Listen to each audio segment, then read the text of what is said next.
তুমি মাঝে বলছো তুমি ওদিকে চলো চলে যাবে চলুন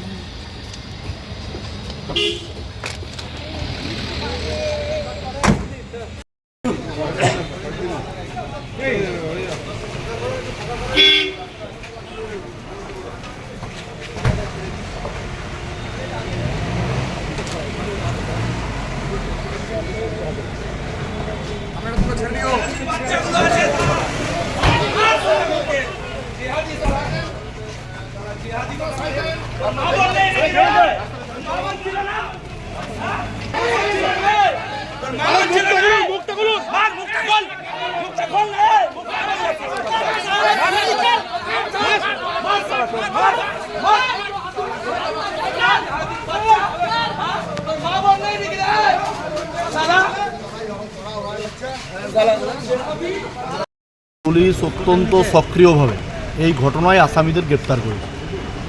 প্রাথমিক প্রতিক্রিয়া হচ্ছে এটা। এরপর হচ্ছে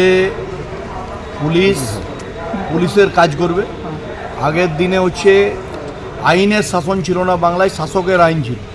এখন আইনের শাসন বলবৎ আছে। পুলিশকে ফ্রি হ্যান্ড দিয়েছেন বাংলার মুখ্যমন্ত্রী, পুলিশ মন্ত্রী। পুলিশকে পুলিশের মতন কাজ করতে বলেছে। আমরা পুলিশকে যেটা বলবো যে সকালে যাদের জমা নিচ্ছেন এই ধরনের আসামিদের বিকেলে খরচ করিয়ে দেখিয়ে দেন। এদের নিয়ে বেশি ট্রায়াল করারও দরকার নেই, এদের নিয়ে ঘুরিয়ে ফিরিয়ে তথ্যচিত্র করারও দরকার নেই। এদের উচিত একটাই সাজা, এদেরকে হচ্ছে সোজা এনকাউন্টার করে মেরে দেয়। আমরা ওইরকম ওই ভাইপোর মতন আমরা ওই SSKM হসপিটালের সামনে দাঁড়িয়ে বড় বড় আমরা ডায়লগ দেওয়ার কথা বলছি।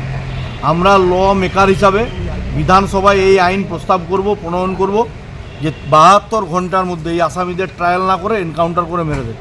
এদের রাখলে পৃথিবীতে হচ্ছে বাংলার পরিবেশ নষ্ট হবে, বাংলার নতুন করে ক্রিমিনাল তৈরি হবে। আর এরকম 2-4টে ক্রিমিনালকে যদি গুলি করে মারে তাতে ক্ষতি কিছু হবে না, মানুষের কাছে ভালো মেসেজ যাবে। যে হোটেল কেন বিলো 18 যারা এজ তাদেরকে কেন হোটেলে জায়গা দিচ্ছে পয়সার বিনিময়ে? আগে হোটেল মালিককেও অ্যারেস্ট করা দরকার বেশি, এবং হোটেলের লাইসেন্স সিজ করা দরকার। সিজ করে ওনারা কর্পোরেশনে পাঠান। আমি দায়িত্ব নিয়ে ওসিকে বলছি, উনি যদি সিজ করে হোটেল মালিকের লাইসেন্স সিজ করে পাঠান, কর্পোরেশন ওই হোটেলের নামে আগামী দিন কোনো ট্রেড লাইসেন্স ইস্যু করবে না, তার দায়িত্ব আমাদের।